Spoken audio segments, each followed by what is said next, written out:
मालिक, बहुत रात हो गई है। अभी तक मनीषा बिटिया दफ्तर से घर नहीं आई। अरे डोंट वरी रामू, आ जाएगी। समझदार और पढ़ी लिखी लड़की है, ऊपर से अपने फौजी बाप की तरफ बहादुर भी है। तुम जाकर खाना लगाओ रामू, वो आती ही होगी। जी मालिक। मनीषा मनोहर की इकलौती बेटी थी। मनीषा की माँ का उसके बचपन में ही स्वर्गवास होने और मनोहर के फौजी होने के कारण मनोहर ने अपनी बेटी को बिल्कुल लड़कों के जैसा ही पाला था। उस दिन देर रात को मनीषा का इंतजार करते हुए मनोहर और उसका नौकर रामू बात कर ही रहे थे कि मनीषा अपनी कार में ऑफिस से घर आती है। अरे रामू काका, बड़ी भूख लग रही है, जल्दी से खाना लगा दो।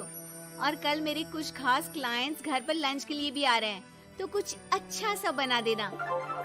और बताओ मनीषा बेटा, ऑफिस का काम कैसा चल रहा है? एकदम जबरदस्त चल रहा है पापा। इनफैक्ट कल की प्रेजेंटेशन में तो मैंने 2 करोड़ की डील फाइनल कर दी और अगले हफ्ते हमारी कंपनी नया प्रोडक्ट लॉन्च करने वाली है। पता है पापा, मुझे इसका हेड बनाया जा रहा है। अरे वाह वाह, ये हुई ना मेरी शेर बेटे वाली बात। वेरी गुड बेटा। रामू उस घर में पिछले 28 साल से नौकरी कर रहा था, तो वो घर के सदस्य जैसा ही था। रामू मनीषा को चिढ़ाते हुए कहता है, मनीषा बिटिया, आप कल बाजार से थोड़ी सब्जियां लेकर आओगी? कल तो आपके दफ्तर की छुट्टी भी है। काका, मैं आपको अपना मोबाइल दे देती हूँ, आप ऑनलाइन सब्जियां मंगवा लेना, मैं पेमेंट कर दूंगी। वो क्या है कि मुझे घर के कामों से थोड़ी एलर्जी है। ठीक है बिटिया। 2 हफ्ते बाद मनोहर को उसके दोस्त किशन का फोन आता है। अरे मनोहर, हमारी मनीषा बेटी के लिए एक बहुत अच्छा रिश्ता आया है। लड़का इंजीनियर है दुबई में। तू कहे तो बात आगे बढ़ाऊं?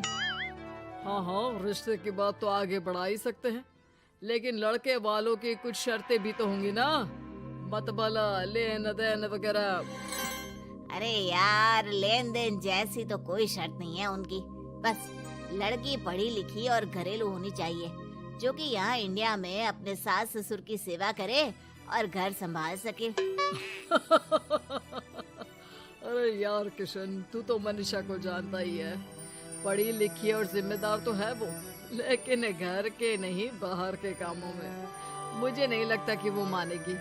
लेकिन फिर भी मैं उसे पूछ के बताता हूँ तुझे।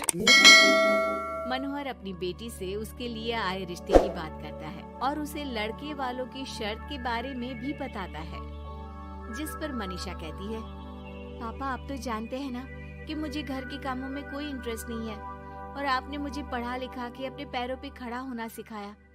क्या इस दिन के लिए कि एक दिन मैं शादी करके किसी का घर संभालूं? ना, मुझे नहीं करनी शादी वादी, आप मना कर दो उन्हें। इतना कहकर मनीषा घर से बाहर चली जाती है। रास्ते में उसे उसकी फ्रेंड का फोन आता है, जो उसे बाकी फ्रेंड्स के साथ एक रेस्टोरेंट में बुलाती है। मनीषा जाना तो नहीं चाहती थी, लेकिन उस रिश्ते की बात से हुए खराब मूड को बदलने के लिए वो चली जाती है। मनीषा और उसके दोस्त एक टेबल पर बैठे होते हैं कि उसकी नजर उसी रेस्टोरेंट में गिटार बजा रहे एक लड़के पर पड़ती है, जो मनीषा की फेवरेट धुन बजा रहा होता है। मनीषा झट से सारी बातें भूलकर उस गिटार की धुन में खो जाती है। थोड़ी देर बाद सब उस लड़के की परफॉर्मेंस पर तालियां बजाते हैं, तो मनीषा भी स्माइल करके तालियां बजाने लगती है। उसी शाम जब मनीषा घर जा रही होती है, तो उसे वही लड़का दिखता है जो रेस्टोरेंट में गिटार बजा रहा था। वो अपनी गाड़ी रोककर उससे पूछती है कि हाय, तुम वही हो ना जो थोड़ी देर पहले रेस्टोरेंट में गिटार बजा रहे थे? I am so impressed with your talent. Actually वो मेरी फेवरेट धुन थी। जी थैंक यू, ये मेरा शौक भी है और इससे मेरी थोड़ी बहुत गुजारे लायक कमाई भी हो जाती है। अच्छा, और क्या करते हो? जी मैं कॉफ़ी बहुत अच्छी बनाता हूँ। और कॉफ़ी के अलावा भी बहुत कुछ। एक्चुअली मुझे खाना बनाने का बहुत शौक है और खाली समय में या तो मैं गिटार बजाता हूँ या फिर कुकिंग करता हूँ। इसी तरह बहुत देर तक बातें करते करते दोनों एक दूसरे को अपना नंबर देते हैं और फिर धीरे धीरे पहले उनके बीच गहरी दोस्ती और फिर प्यार हो जाता है। फिर एक समय आता है जब दोनों शादी करने का फैसला करते हैं। मनीषा अपने पापा को गौतम के बारे में सब बताती है। मनोहर को गौतम बहुत अच्छा तो नहीं लगता, लेकिन अपनी इकलौती बेटी की खुशी के लिए वो हाँ कह देते हैं। दोनों की शादी हो जाती है और एक दिन अरे गौतम बेटा, क्या बात है, बहू रानी तो आते ही दफ्तर जाने लगी। सुबह जाती है, देर रात को आती है, और तू घर पे रहता है, तो घर भी तुझे ही तो संभालना पड़ता होगा ना अभी।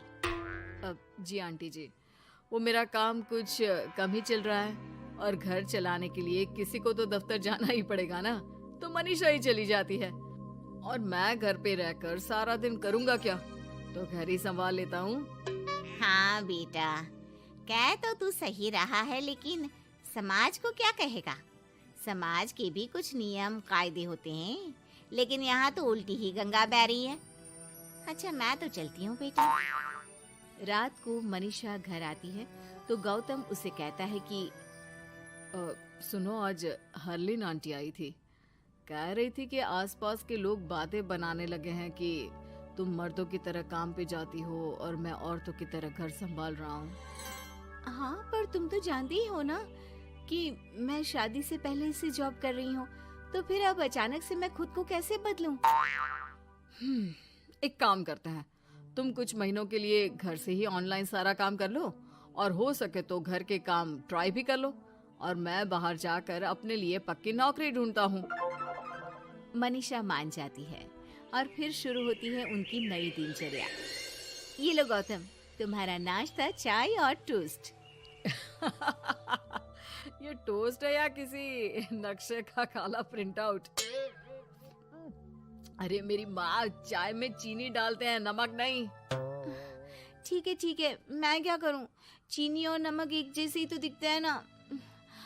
तुम्हें खाना है तो खाओ, वरना ऐसे ही जाओ। अच्छा, तो तुम्हारी क्वालिफिकेशंस क्या है? क्या काम आता है तुम्हें?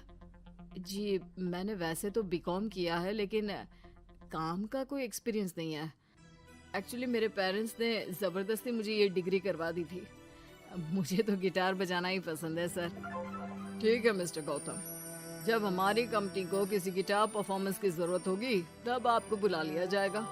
फिलहाल के लिए आप जा सकते हैं। जॉब ना मिलने के दुख में मुख लटकाए गौतम घर आता है तो देखता है कि अरे ये क्या मनीषा, सारा घर बिखरा पड़ा है और ये किचन की ये हाल। अरे सब ठीक तो है ना? सब ठीक है गौतम, बस मुझे भूख लगी थी तो सोचा कुछ बना के खा लूं, लेकिन मुझे कोई सामान मिल ही नहीं रहा था और फिर पता चला कि गैस भी खत्म हो गई है और मुझे सिलेंडर बदलना नहीं आता। अच्छा, क्यों ना हम बाहर से ही खाना मंगवा ले? हाँ, अच्छा ये तो बताओ, तुम इतने उदास क्यों लग रहे हो? अरे क्या बताऊं, मुझे नौकरी नहीं मिली, लगता भी नहीं कि मिलेगी कभी। दोनों उदास होकर एक दूसरे की तरफ देखते हैं, फिर थोड़ी देर बाद हंस पड़ते हैं। मुझे लगता है हमें वही काम करना चाहिए जो हमें अच्छे से आता है। कल से मैं ही ऑफिस जाया करूंगी और मैं हमारा ये प्यारा सा घर संभालूंगा।